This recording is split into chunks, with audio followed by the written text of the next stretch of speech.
포함하기에 잘못된 보도가 나가거나 자신에 대한 보도가 나간 경우 반론 및 해명이 가능합니다.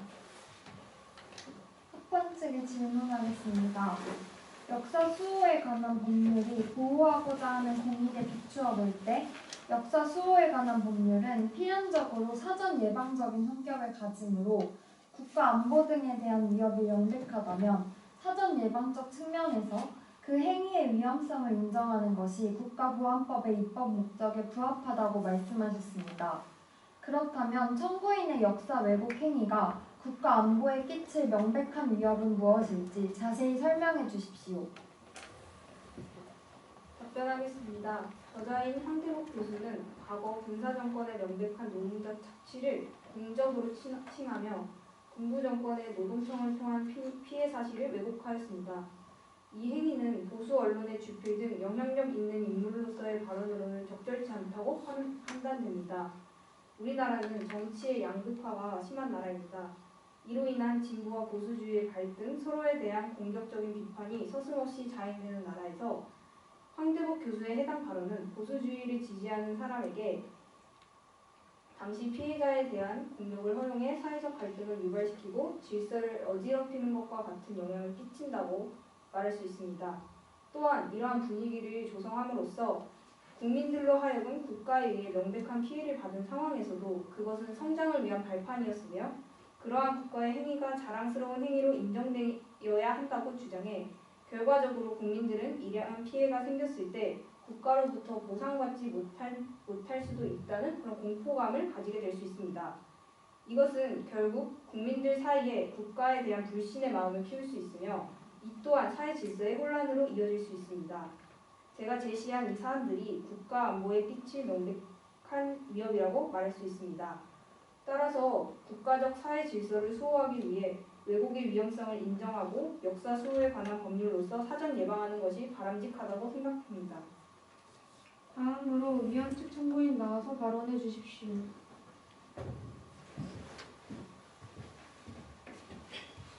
안녕하세요. 경제개발연구소에서 연구원으로서 약 20년간 근무 중인 경제연구원 김인혜입니다. 저는 국회에서 발의한 역사 수호에 관한 법률이 황대복 교수의 기본권을 침해하였다고 판단하는 바 이는 명백한 위헌이라고 생각하여 이 자리에 서게 되었습니다. 우선 역사 수호에 관한 법률이라는 규정이 제정되기까지의 근본적인 논의점에 대하여 먼저 말씀드리겠습니다. 황대복 교수는 군사정권 시절의 경제정책을 찬양하는 저서를 작성하였습니다. 이 사실이 퍼지자 국회가 직접적으로 나서 황대복 교수의 집필을 막았고 이는 명백히 우리 헌법 제21조인 언론출판의 자유를 침해하는 사항이라고 판단됩니다. 언론의 자유라는 기본권은 개인의 의사표현뿐만 아니라 국민들이 어떤 정보든 자유로이 받을 수 있다는 수신의 자유, 즉 알 권리까지 함께 포함하고 있습니다. 하지만 황대복 교수가 군사정권 경제개발과 관련하여 긍정적인 의견을 표출하고 이에 대한 저서를 작성하였다고 하여 새롭게 법안을 개정하고 출판의 자유를 박해하는 것은 기본권을 침해하는 것에 해당한다고 생각합니다. 경제개발연구원으로서 이 사건의 기초적 발의점이 되었던 군사정권 당시 대한민국 경제 상황에 대해서도 함께 말씀드리자면 박정희 전 대통령 정권 초기 당시 대한민국은 경제성장이 절실했던 국가였습니다. 어느 정도 돈이 있어야 국민들을 위한 복지가 가능하고 민주화의 발전이 가능한 것인데 이를 뒷받침해줄 경제 수준이 존재하지 않았던 것입니다. 하지만 전 대통령이 집권했던 18년 동안 1인당 국민 소득이 85달러 수준에서 1,709달러로 약 20배가 급성장하였고 해외 원조에 의존하던 한국이 중화공업, 제철산업, 금속산업 등을 이뤄내며 산업화를 성공시켰습니다. 이러한 이유로 박정희 전 대통령이 집권하던 1961년에서 1979년도는 객관적으로 한국 경제를 이륙시킨 기간임이 확실합니다. 또한 박정희 전 대통령은 대한민국을 안보국가에서 안보국가를 기반으로 하지만 북한을 이길 수 있는 경제력, 국민의 삶을 개선할 수 있는 산업을 합쳐 자본주의 발전 국가로서의 대한민국을 이끌어냈습니다. 산업혁명 이후 이러한 발전 국가로 도약하는 기간이 약 200년 정도 걸린 서유럽에 비해 우리나라는 약 20년 만에 이러한 경제개발, 국가 발전을 이루어낸 것입니다. 결국 군사정권 시대의 경제개발은 단순하게 생존을 보장하기 위한 안보국가에서 국가가 나서서 나라를 부자로 만들고 국민을 풍요롭게 만드는 것을 목표로 설정한 발전국가로 한 단계 상승시키는 계기가 된 것입니다. 이러한 사실에 기반하였을 때 황대복 교수가 군사정권 시기의 경제발전에 대하여 저서를 집필한 것은 역사적인 외국 국가의 이미지를 폄하하는 것이 아닌 단순한 사실 자체의 의견을 표시한 것으로 판단될 수 있으며 이는 공공 목적에 해를 끼치는 사안이 아니라고 생각됩니다. 황대복 교수가 군사정권 경제 개발을 사냥하는 저서를 작성하는 것 자체가 당시 노동자들의 인권을 침해했다고 볼 수 있는 객관적 증거 또한 존재하지 않으며 이는 대한민국 헌법 제21조 사항 언론 출판은 타인의 명예나 권리 또는 공중도덕이나 사회윤리를 침해한 사항이라고 보기 어려운 부분이 분명히 존재합니다. 이러한 이유에 근거하여 국회가 제정한 역사 수호에 관한 법률의 개정안은 황대복 교수의 언론 출판의 자유를 제한할 뿐 아니라 입법권의 남용이라고 생각하는 바 위헌이라고 생각됩니다.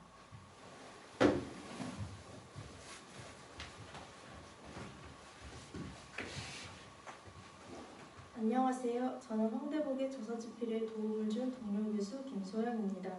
저는 황대복의 저서 집필을 금지하는 것은 지나친 처사라고 생각합니다. 첫째, 황대복의 의미는 역사 왜곡이나 부인이 아닌 의견 표출입니다. 역사 수호에 관한 법률 제3조 역사 왜곡 금지에 따르면 일제강점기 정쟁 범죄와 군사정권 시기 인권 침해 등에 관한 역사적 사실을 부인, 왜곡하거나 이에 동조하는 행위는 금지되어 있습니다. 이 조항에 사용된 단어의 왜곡의 의미를 국립국어 대사전에서 찾아보면 사실과 다르게 해석하거나 그릇되게 하는 것을 의미합니다. 그런데 군사정권 시기에 우리나라가 경제적 측면에서 빠른 속도로 발전한 것은 부정할 수 없는 사실입니다. 그리고 군사정권 시기에 이루어진 정책들을 한반도 역사상 최대 업적으로 여기는 황대복의 논문과 칼럼들은 이러한 사실에 대한 황대복의 의견입니다. 세상에 똑같은 사람은 없으므로 같은 대상을 두고도 다양한 의견이 나오는 것은 지극히 당연한 일입니다. 둘째, 황대복이 자신의 의견을 담은 저서를 집필하는 것을 금지하는 것은 표현의 자유를 불합리하게 제한하는 것입니다. 표현의 자유는 자신이 가진 신념과 생각을 제한할 이유가 없는 선까지 자유롭게 표현하게 하는 것입니다. 그리고 앞서 말했던 황대복의 저서 집필은 그가 가진 의견을 표현하는 수단입니다. 역사 왜곡이 아닌 활동을 금지하는 것은 지나친 처사이며 황대복이 자신의 의견을 표현할 수 있게 해야 한다고 생각합니다. 다음으로 합헌책 청구인 나와서 발언해 주십시오.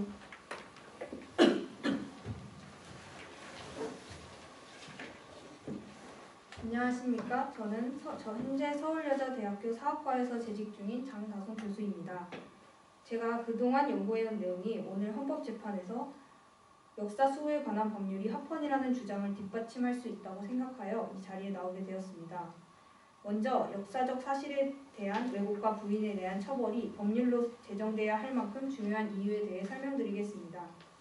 우리는 역사를 배움으로써 후손에게 기록을 남깁니다. 또한 공동의 기억을 보존해 민족의 정체성을 유지하는 역할을 합니다. 하지만 역사를 자신의 신념과 주관에만 맞추어 잘못된 해석을 한다면 아직 역사적 인식이 자리 잡지 않은 사람들에게는 큰 혼란을 야기할 가능성이 있습니다. 특히 청구인인 황대복 교수와 같이 보수 언론의 주필과 보수 정당의 정책 자문위원 등을 지낸 경우 해당 인사가 역사를 부인하는 발언을 하거나 이러한 관점에서 출판물을 발행한다면 국민들에게 정치적, 사상적으로 끼치는 영향력이 상당할 것이며 특히 군사정권의 경우 피해자들에 대한 국민들의 2차 가해가 생길 것으로 우려됩니다. 역사에 대한 왜곡된 정보가 담긴 책이 후대에까지 남게 된다면 우리 후손들은 진실된 역사가 무엇인지 구분해내지 못할 가능성이 농후합니다.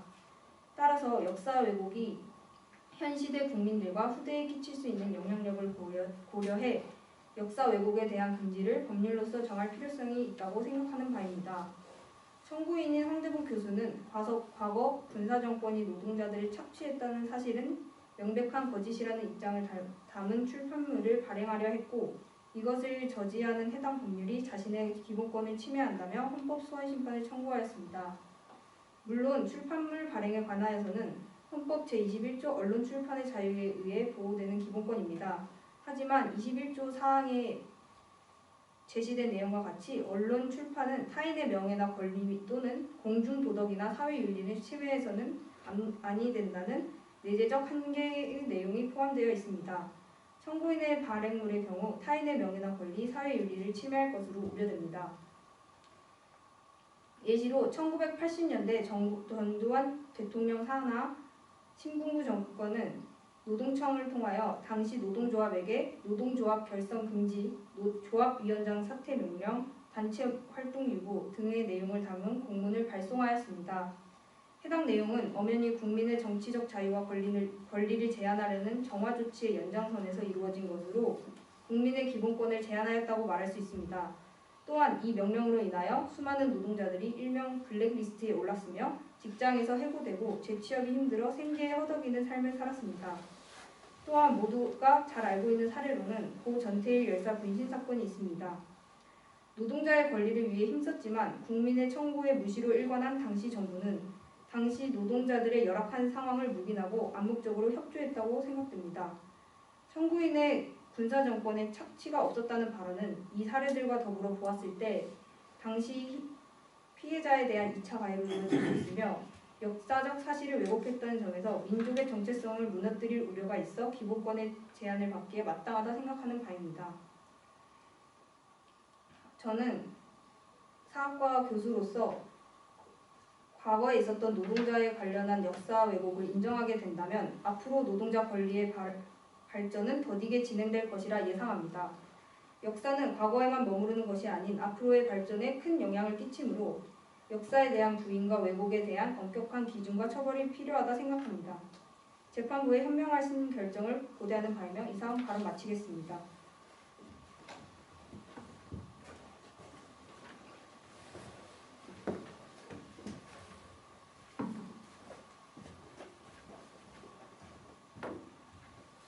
안녕하십니까. 저는 서울 로품에 소속된 임수인 변호사입니다. 역사 수호에 관한 법률은 일제강점기 전쟁군대, 군사 정권 시기 인권 침해 등에 관한 역사적 사실을 부인, 왜곡하는 행위 및 독립유공자와 군사정권 시기 인권 침해 피해자 등의 명예를 훼손하거나 모욕하는 행위를 금지, 제재함으로써 국민의 역사의식을 제고하고 피해자들의 명예를 보호함을 목적으로 합니다. 이에 군사정권이란 1961년 5월 16일부터 1988년 2월 24일까지의 정권 및 집권 세력을 말합니다. 헌법 수원심판 청구인은 이 시기의 경제개발 및 성장을 찬양하는 의견을 여러 차례 발표한 바 있으며 과거에 군사정권이 노동자들을 소위 착취했다는 사실을 명백한 거짓이라는 주장을 내세웠습니다. 그러나 역사적 사실로는 5.16 군사 쿠데타 이력 군사정권은 쿠데타 이후 모든 정당 및 사회단체를 해산시킨 후 군사정부가 지명한 구인위원회에 의해 위로부터 산업별 단일 조직체계를 확립하여 노동조합을 전면적으로 재조직하였으며 이러한 구인위원회에 의한 산업별 노조의 확립은 노조자유 설립주의 원칙을 본질적으로 위반하는 것이고 그동안 노동조합 활동의 성과를 단절시키는 것으로서 억압과 통제를 구체화시킨 것이었습니다. 따라서 청구인의 주장은 역사적 사실을 반하는 명백한 역사 왜곡적인 발언이며 군사정권 시기 인권침해 피해자의 명예를 훼손하고 모욕하는 행위임을 강조합니다. 기본권이 침해되었다는 청구인의 주장에 대해서는 헌법 제21조 제1항 언론 출판의 자유에 따라 허위 사실의 표현이라도 표현에 대한 헌법적인 보호는 받을 수 있으나 언론 출판의 자유는 절대 무제한적으로 보장되는 기본권이 아닙니다. 헌법 제21조 제4항에 따르면 언론 출판은 타인의 명예나 권리 또는 공정도덕이나 사회윤리를 침해해서는 안 됨을 규정하면서 한계를 정하고 있습니다. 특히 역사부정행위는 그러한 행위를 하는 자의 표현의 자유와 피해자 및 유족의 명예 등의 인격권과 충돌할 수 있음을 분명히 하는 바입니다. 또한 역사부정행위는 헌법상의 모든 기본권이 추구해야 할 최고의 가치라고 할 수 있는 인간의 존엄과 가치를 해치는 것이라고 할 수 있습니다. 독일의 경우 아우슈비츠의 홀로코스트를 부정하고 없었던 일이라고 주장하거나 오히려 잘된 일이라며 정당화하는 행위는 그 피해자들에 대한 인간 존엄에 대한 공격이고 인종에 대한 혐오 유발이며 모욕으로 받아들여집니다. 따라서 이러한 사안은 독일 형법 제130조 국민선동과 제158조 모욕, 제189조 사자에 대한 추모 감정노조, 제194조 고소가 모두 적용됩니다. 즉 반인륜적인 범죄 자체를 부인하는 것은 그러한 범죄를 용인하고 조장하는 것으로서 인간의 존엄성을 해치는 것이 될 수 있기 때문입니다. 청구인의 역사 왜곡적 행위는 헌법이 보장하는 표현의 자유나 해석의 다양성을 넘어섰으며 우리 헌법에 규정된 민주주의에 대한 위협으로 간주되어야 합니다. 또한 이 같은 역사 부정 행위는 피해자인 소수자, 더 나아가 소수 민족에 대한 혐오 표현으로서 이들에 대한 차별 및 폭력을 야기하므로 그러한 행위를 처벌하는 것이 필요하다는 말씀을 드리며 재판부의 현명하신 결정을 고대하는 바입니다. 이상으로 발언 마치겠습니다.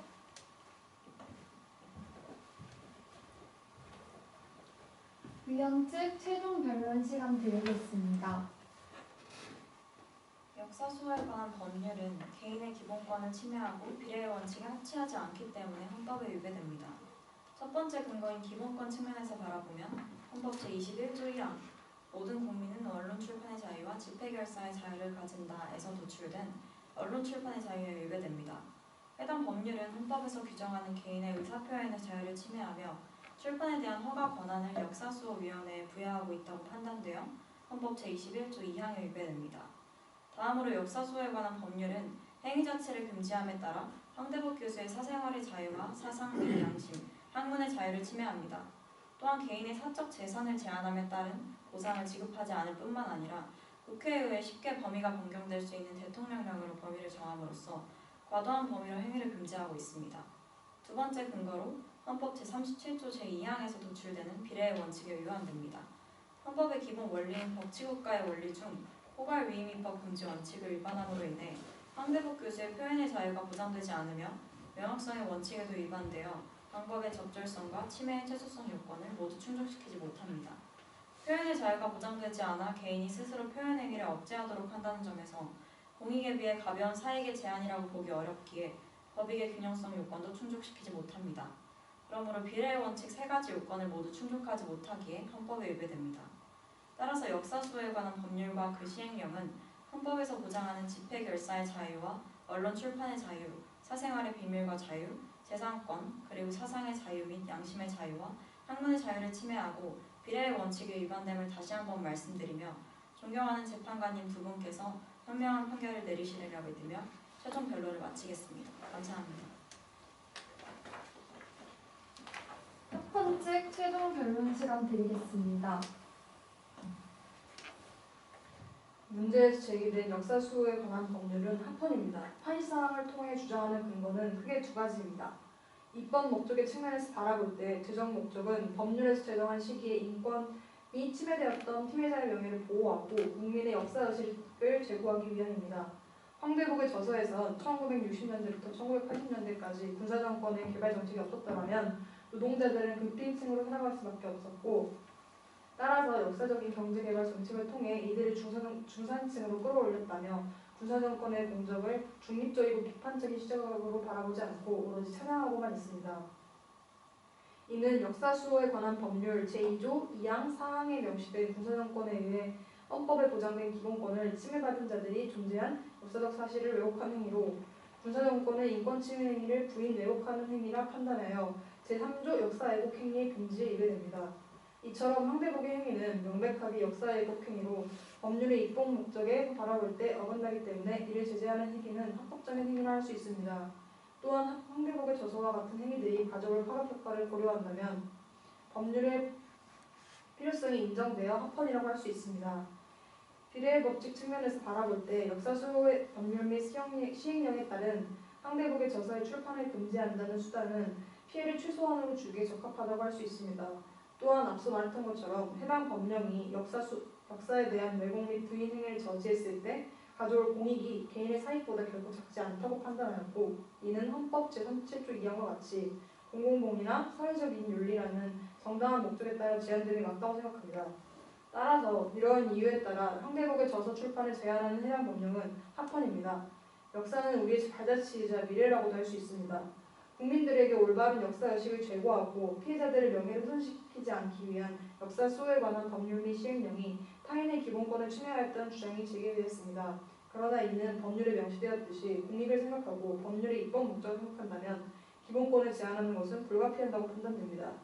또 이는 비례의 원칙 측면에서나 입법 목적 측면에서나 위헌이라고 볼 수 있는 여지가 없습니다. 즉 역사수호 법률에서 지정한 시기에 피해자들의 명예권 수호와 우리나라의 헌법 이념에 기초한 올바른 의식에 기초해야 된다는 입법 목적을 강조하며 재판관님들의 신중한 판단을 고려하겠습니다. 이상 합헌 팀 최종 발언을 마치겠습니다. 이상으로 각 팀의 변론 잘 들었으며 심사를 위해 재판부는 잠시 퇴정하도록 하겠습니다.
최종 판결 시작하겠습니다.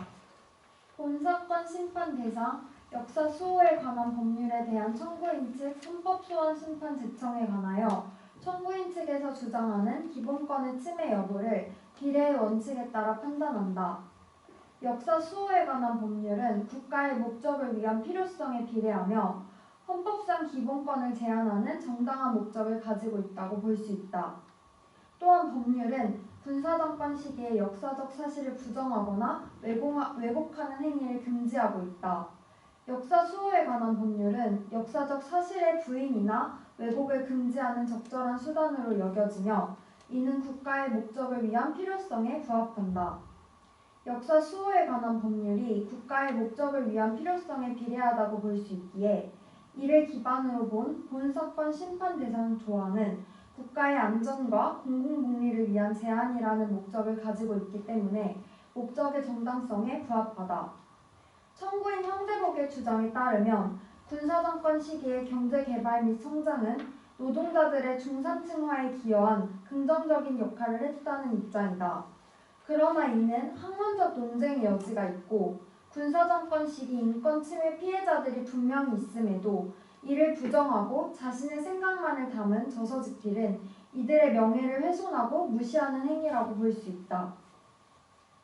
역사 수호에 관한 법률 및 법률 시행령이 청구인의 언론 출판 및 집회의 자유권을 침해했다고 볼 수 있지만 헌법 제21조 사항을 보면 언론 출판은 타인의 명예나 권리 또는 공중도덕이나 사회윤리를 침해해서는 안 된다는 내재적 한계 내용이 포함되어 있다. 국민의 기본적인 권리와 자유는 보장받아 마땅하지만 어디까지나 국가의 안전, 질서, 공공복리, 도덕, 사회윤리를 침해하지 않아야 한다. 청구인의 발행물은 타인의 명예를 침해할 우려가 있으며 역사 왜곡 측면에서 사회윤리를 침해할 수 있다고 보인다. 역사에 대한 중립적이지 못한 정보가 담긴 내용이 후대에 남게 된다면 잘못된 사상을 남겨 충분히 혼란성을 야기할 수 있다고 판단된다. 또한 노동자 착취에 대한 점은 담지 않고 결과만을 중시하는 것은 도덕적 측면에서도 맞지 않다. 이러한 점에서 청구인의 보도행위를 금지하는 것은 적절한 기본권 제한이라고 여겨진다. 공익을 생각하고 법률의 입법 목적을 생각했을 때 청구인의 기본권을 제한하여 얻을 수 있는 공익이 사익보다 크다고 판단되므로 법익의 균형성을 위배하지 아니한다.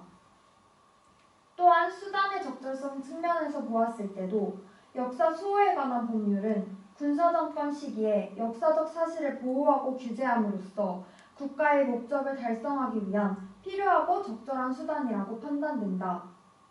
헌법 제10조의 인간의 존엄과 가치는 국가가 개인의 존엄과 가치를 존중해야 함을 포괄적으로 담고 있다. 하지만 이에 대한 부분은 고려하지 않은 황대복의 저서집필은 유족의 명예 및 피해자의 인권은 고려하지 않은 행위로 볼 수 있다. 피해자들의 인권 침해를 부인하는 것은 나아가 인간의 존엄성을 해치는 것으로도 이어질 수 있다는 점에서 피해가 예상됨이 타당하다. 따라서 이 사건의 심판 대상 조항, 역사 수호에 관한 법률이 헌법에 위반되지 않는다고 판단되어 청구인의 헌법소원 심판을 기각한다.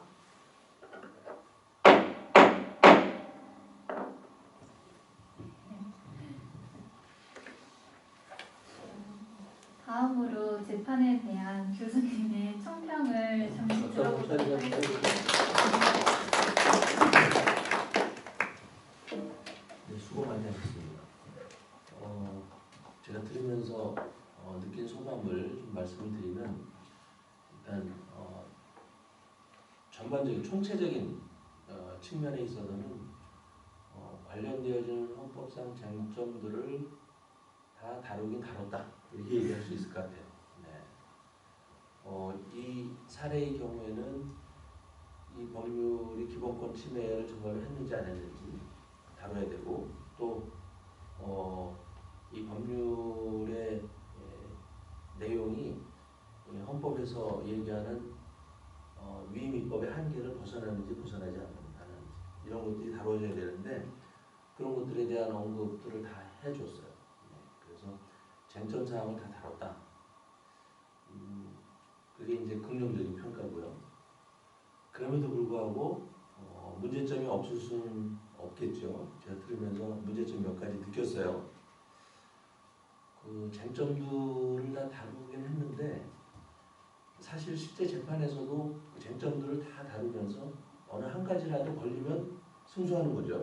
네, 그래서 지금 기본권과 관련되어져서 언급되어진 게 언론 출판의 자유 제일 많이 언급이 되어졌고 또 재산권 보장도 언급이 되어졌고 사생활의 비밀에 대해서도 언급이 되어졌고 또 학문의 자유에 대해서도 언급이 되어졌습니다.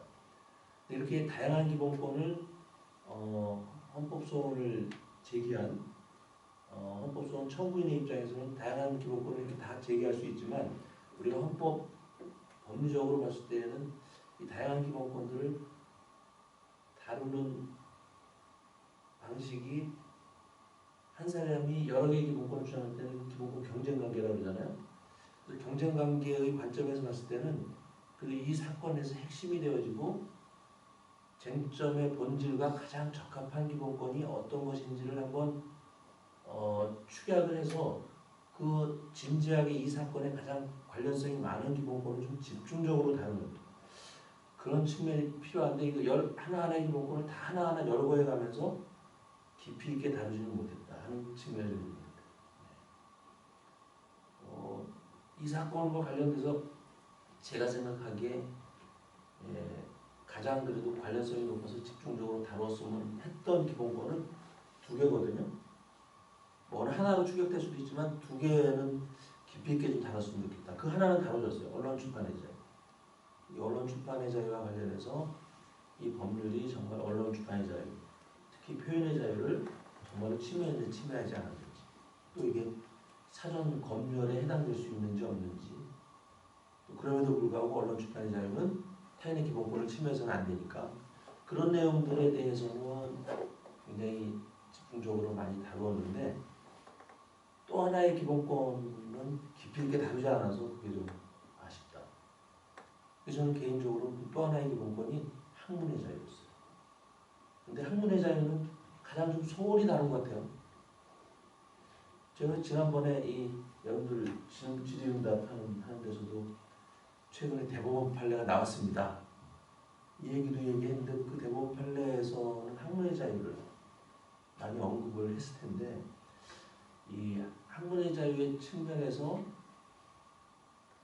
황대복 교수의 이 저술이 어떤 의미를 가지고 있는 것이고 이 학문의 자유는 또 어떤 헌법적 한계 내지는 제한, 법률적 제한이 가능한 것인지 그게 조금 더 깊이 있게 다루었으면 좋았겠다 하는 아쉬움이 있습니다. 합헌팀, 위원팀 다 그 부분은 좀 소홀히 한 측면이 없지 않나. 저도 교수이기 때문에 학문의 자유의 관점에서 그 학문적인 표현의 자유, 학문적인 결과물을 연구 결과물을 어떻게 발표할 수 있는지 그런 측면에 있어서는 굉장히 폭넓은 자유의 보호가 필요하지 않나 이런 생각을 가져서 설령 그리고 딱 사실 이 내용에 관련되어지는 군사정권 시기에 있어서의 이런 경제발전과 관련되어지는 평가는 이런 학문적 평가는 가치 판단이기도 하거든요. 그래서 진보 보수를 떠나서 학문적 표현은 좀 폭넓게 인정되어지는 게 필요하지 않나 그런 생각을 가져서 그런 내용들이 좀 언급이 되어지고 그럼에도 불구하고 폭넓은 자유가 타인의 기본권을 정말로 사실관계에 있어서 침해한다 그러면 그것도 제한되어질 수 있는 거기 때문에 그런 공방이 좀 더 있었으면 좋겠다 아쉬움이 하나 없습니다. 두 번째 아쉬움은 뭐 완벽할 수는 없는 거니까 여러분들 아쉬운 점을 많이 얘기한다고 해서 어떻게 서운해하지 마세요. 네. 그 비례의 원칙에 대한 평가들을 다 잘 해줬는데 뭐 비례의 원칙에 대한 내용들은 거의 나무랄 데 없이 여러분들이 잘 이해하고 있는 것 같아요. 근데 아쉬운 점은 비례의 원칙에 대한 평가를 한다고 하면서 그 안에서 명확성의 원칙에 대한 얘기도 하고 포괄적 이익민법 금지의 원칙에 관한 내용들도 왜 비례의 원칙에 대한 이 변론들을 하면서 찬성이고 반대고 간에 그 안에다 이렇게 엮어가지고 명확성 원칙이나 유의민법에 관련되는 내용들을 설명하는지 모르겠어요. 이거는 별도의 논거들이에요. 별도의 논거들. 그래서 비례의 원칙은 비례의 원칙에 따라서 심사하고 그 다음에 명확성 원칙 위반은 명확성 원칙 위반에 따라 심사하고 포괄적 유의민법 금지의 원칙에 반하는지 안 하는지 또 별도로 다루어야 되는 항목들이에요. 이런 것들 중에 어느 하나라도 잘못돼서 위헌이다 그러면 위헌 판정 받을 수 있는 거죠.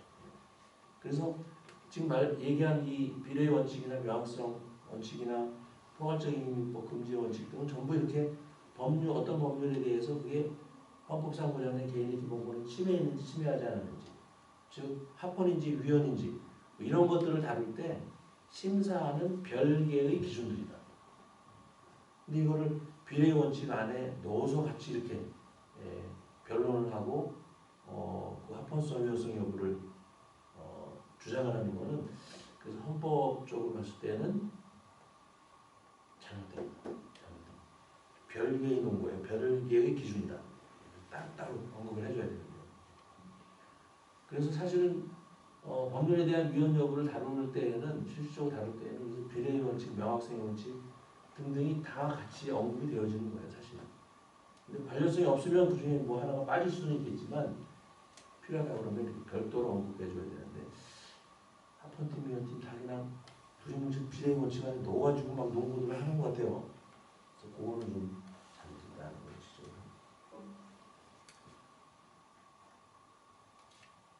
세 번째 이거는 내용에 관한 이 지도교수로서의 그 평가는 아니고 내용에 관한 것은 아니고 이 형식에 관한 형식에 관한 이거는 매년 제가 얘기를 하는데 사실 문제를 잘 보시면 여러분들 합헌팀은 위헌팀은 그 황대봉인가요? 황대봉의 입장에서 헌법소원 청구서를 좀 작성하시오 이렇게 문제를 냈잖아요. 그거를 위헌팀 해라. 근데 청구서 작성이 아니라 지금 이렇게 보면 대본이잖아요. 대본 그죠? 근데 대본 형식으로 하더라도 그 안에 이 헌법소원 청구서 그 형식을 좀 이렇게 갖춰서 여러분들이 좀 대본도 작성하고 또 그것에 근거해서 이 변론서도 좀 써보고 이랬으면 좋겠다는 바람으로 이렇게 항상 되는데 우리 대본식으로 이렇게 해버리더라고요, 여러분들. 그래서 대본식으로 하더라도 헌법소원 청구, 헌법소원을 청구하는 게 뭐예요, 여러분들? 어떤 법률은 법률, 어떤 국가자격이 헌법 어떤 것을 위반했는지 이런 내용들을 좀 이렇게 형식에 맞게 넣어서 그렇게 해서 좀 작성을 했으면 좋았겠다 하는 바람이고 합헌팀도 교육부 장관의 입장에서 좀 합헌 의견을 내봐라 이걸 근거로 해서 합헌팀이 좀 공부를 해라 이런 내용인데 정비국도 그냥 대본으로 해서 쭉 이렇게 했단 말이죠. 네. 그래서 내년에는 이런 문제의 취지에도 맞춰서 이렇게 형식에 좀 맞춰서 좀 했으면 좋겠다는 바람이 있고요. 또 역시 형식에 관한 걸로 매년 지적되어지는 건데 지금 대본을 보고 여러분들 읽잖아요. 물론 헌법재판소 가서 여러분들 보시면은 이 원고 피고 측 변호원님들이 이렇게 읽는 경우가 많아요. 실제로 헌법은. 왜냐하면 이게 민사재판이나 형사재판처럼 뭐 상대방 쳐다보면서 변론을 하면서 뭐 이렇게 쇼맨십도 보이고 이런 게 없어요. 사실은 헌법재판은. 법리적인 측면들을 다투는 내용이기 때문에 가서 보면 이렇게 원고 보고 읽기도 하고 잠깐씩 얼굴 쳐다보고 뭐 이렇게 하기도 하고 나와가지고 이렇게 무슨 영화에서 보듯이 이렇게 재밌게 변론하는 건 아니긴 하지만 그래도 불구하고 여러분들이 지금 있는 원고를 좀 이렇게 본인이 직접 소화를 해서 보고 읽기도 하다가 또 안 보고도 이렇게 얘기하기도 하고 좀 이렇게 이 내용을 잘 숙지하고 있고 근거들을 잘 숙지하고 있으면 대본 안 보고도 이렇게 할 수 있잖아요. 안 보고도 할 수 있는 단계까지 부분적으로라도 이렇게 갔으면 좋겠다 하는 거예요. 그것도 형식적인 내용이니까 그렇게 좀 했으면 좋겠다는 거고 제가 미리 좀 그래서 말씀을 드렸어야 되는데 제가 여러분들 오늘도 참고인들 많이 나와서 얘기했잖아요. 실제 헌법재판소에 가서 참고인 진술을 한 적이 있거든요. 그게 헌법재판소 홈페이지 들어가면은 참고인 진술했던 것도 한번 찾을 수 있을 거예요. 그래서 그거 찾아서 한번 보면 여러분들 다른 사람들이 하는 것보다 이슈 교수가 나왔네 그러면은 좀 관심 있게 보지 않을까? 보시면 헌법재판이 실제 어떻게 진행이 되어지는지 참고인 진술이나 거기 참고인 진술 내용만 있을 테니까 아마 원고 피고 공방하는 건 없을 텐데 원고 피고 변론하는 내용도 거기 보면 이 동영상 찾아볼 수도 있어요. 헌법재판소 홈페이지 가면. 근데 저는 원고 피고로 참여한 적은 없으니까 제가 무슨 원고가 되고 피고가 될 일은 없잖아요. 그죠? 그래서 참고인 진술한 거를 한번 보시면 어떨까 싶은데 그게 2014년도 4월 24일 판결인가 그래요. 뒤에는 사건 번호는 정확히는 모르겠네 내가. 근데 그 내용이 서울대 법인화법 위원 심판 사건이에요. 지금 국립대학들 중에 법인 체제로 전환된 학교들이 서울대학교, 인천대학교 이런 데들이 있잖아요. 서울대 법인화법, 인천대 법인화법이 만들어져서 그 법률에 근거해서 학교가 법인으로 전환되어진 거거든요. 그래서 서울대 법인화법에 따라 서울대 교수들이 이제 교육공무원법상 교육공무원이 아니에요. 법인의 구성원인 거죠. 구성원이 교수인 거죠. 그러니까 법인화법이 만들어지니까 서울대 교수들이 공무원 신분도 없어지고 이제 공무원 여권도 못 만들고 여러 가지 공무원으로서의 혜택을 못 누릴 것 같으니까 뭐 그것만이 이유는 아니지만 서울대 법인화법 위원이다 이렇게 헌법 재판을 제기해서 이루어진 사건인데 거기 가서 저는 서울대 법인화법이 위원이 아니다 합헌이다라는 쪽에 참고인으로 가서 진술한 게 있거든요. 그거 한번 동영상 찾아보시면 심심할 때 한번 들어가서 찾아보세요. 다 공개되어져 있습니다. 제가 뒤통수만 좀 나오긴 하지만 재판관 쳐다보고 이렇게 있으니까 카메라가 뒤에 있어가지고 뒤통수만 나오긴 해요. 근데 이제 목소리로 들으시면 되니까 그런 거 한번 보시면은 실제 재판이 어떻게 진행이 되고 참고인 진술이 어떻게 됩니까 하는 거 보실 수 있을 것 같아요. 그걸 보시고 조금은 더 여러분들이 숙련이 좀 되셔서 근거나 법리 같은 것들을 재판관을 보면서 얘기하는 그런 방식으로 좀 앞으로 좀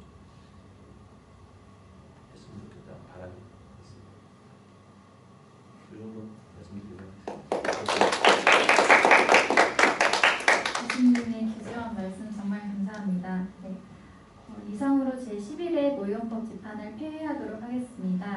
두 학기 동안 열심히 공부하고 믿고 따라와준 학회원들에게 진심으로 감사의 말씀을 전하며 바쁘신 와중에도 재판에 참석해주신 교수님과 선배님에게도 감사의